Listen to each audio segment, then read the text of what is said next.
Good morning, everyone. Thanks for joining me here on the WITN First Alert Desk at 8 a.m. I hope you're all having a wonderful Wednesday morning. We are approaching that downhill run of the week, hump day here.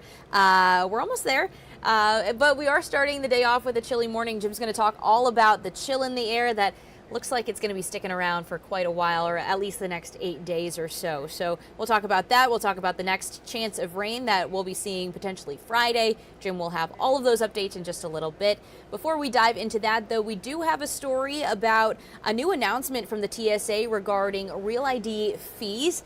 So for those who are not, or who still do not have a Real ID or a compliant documentation form when you're traveling at the airports, you will be fined $45, or you will have to pay a $45 fee. That's going to be starting in February. So we spoke to the airport director down at Albert J. Ellis Airport in Onslow County, talking more about those changes and what we can expect.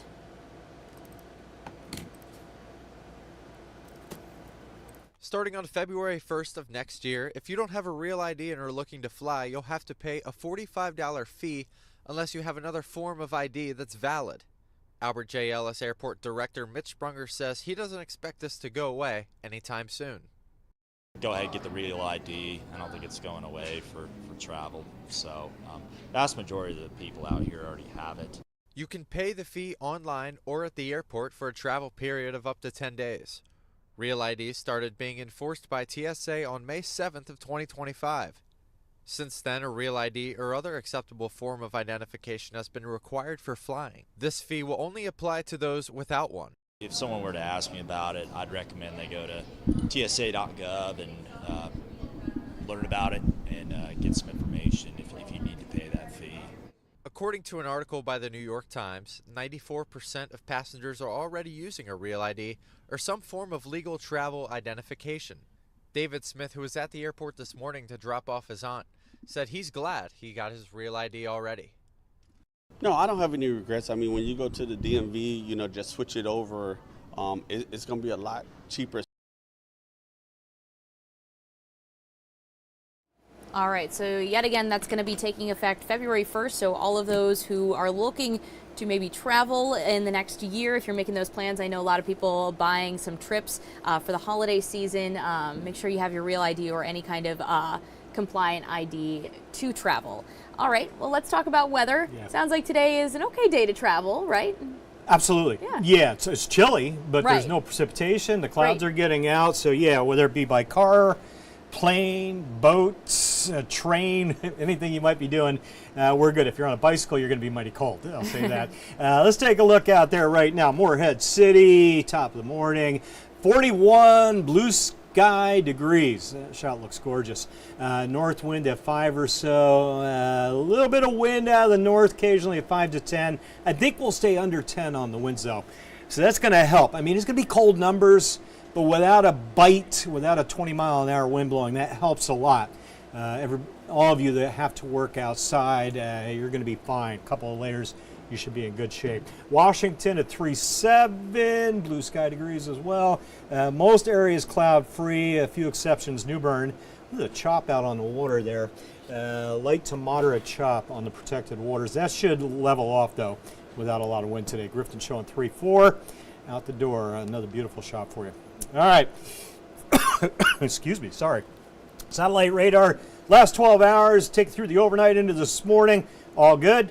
Clear skies. We stay sunny all day today. Estimated rain total. So yesterday, from start to finish, you add it all up. This is Doppler estimated now, but these numbers are generally pretty good. All right, and it gives us an overall ballpark feel of how things evolve. 1 inch total to the north, generally from Highway 64 to Highway 264 in points north. And then you get into the green shading, you're at over 1 inch to 1.5 inches with pockets of 2 inches, Duplin County. The darker greens, there aren't many of them, but when you start seeing that, you're getting into that 2 inch plus. So generally the numbers fell right in where we were thinking, without severe weather, without thunderstorms, without flooding. Nice, needed rains to help ease the drought conditions. We'll add more rain to that Friday. Air temps, there's all your air temps out the door, by the way. Those low 30s inland, those are frost inducing 31, 30-degree temps. A lot of low-level moisture out there for frosty windshields. Keep that in mind. That'll start melting away shortly. Afternoon high nearing 50 later today. A lot of us don't quite get there. A few of you do. But either way, 49 is going to feel like 51. So whether you're in New Bern or Windsor, it feels very much the same out there. Cloud free. Tomorrow some clouds start to come in. Wanted to get you back to Friday again. Thursday is the sun setting. Clouds start to really build in during the overnight. And when we hit sunrise Friday, 3, 4 a.m. still quiet. 5, 6 a.m. Cold raindrops moving in. Cold enough possibly for a little bit of a wintry mix along the I-95 corridor, generally from maybe Goldsboro northward and then over towards Bertie, Hertford counties, give or take. I don't expect a lot of wintry weather out there. Maybe a few flakes, a little sleet, sunrise. And then that retreats north and westward. Generally, this is a rain event. Don't worry about it. Don't stress on this. That period of light mix north of Highway 264, sunrise Friday.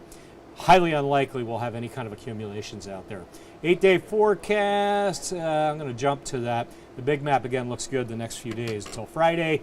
49 to 55 today, tomorrow. Highs Friday will struggle to get over 40. Low 40s under the clouds with the cold raindrops. And again, a few AM snowflakes, northern counties, possible. I need to put possible in there. Saturday, Sunday, your weekend, all the parades. A lot of clouds, it looks like, but hopefully not much rain. Right now, I'm going 30% or less. Stray raindrop here or there, but most of us look okay. All right. Monday, rain chance hangs in. Notice Monday, 45, 30% chance of rain. Got to watch Monday. Most of the data says storm developing far enough away where we miss it, but sometimes these things tuck in close to the coast. That could be interesting Monday. That's about all I'm going to say this far out, but kind of keeping an eye on that day, Gigi. All right, so let's hope that rain chance holds off for the weekend. I know we've got lots of events here in Eastern Carolina. So many parades. A lot of pressure. Yeah, I know, and they're all day. They're sporadic, like around the whole day. There's some in the morning. There's some in the afternoon. There's some in the evening. You said the rain chance potentially in the morning, right? I say almost every hour from 10 a.m. to 5 p.m. Saturday and Sunday. Almost every hour of both days, you can find a parade going on somewhere. If you're looking, you could literally map it out. You could probably like throw like a dart at a map and locate one. But if you're really good, you could map out probably 10 parades over the weekend. Manage to do them all, just jumping back and forth. Yeah. And again, hopefully the weather holds. A lot of pressure on the forecast this weekend. Yeah, absolutely. Well, thank you, Jim. Sure. And thank you all for joining us this morning. You can check back in. Amarachi's going to be here on our desk throughout the day today, so you can check her out. She'll be here at 9 a.m. Hope you all have a wonderful rest of your day. This hour of the WITN First Alert Desk is sponsored by Toyota of Goldsboro.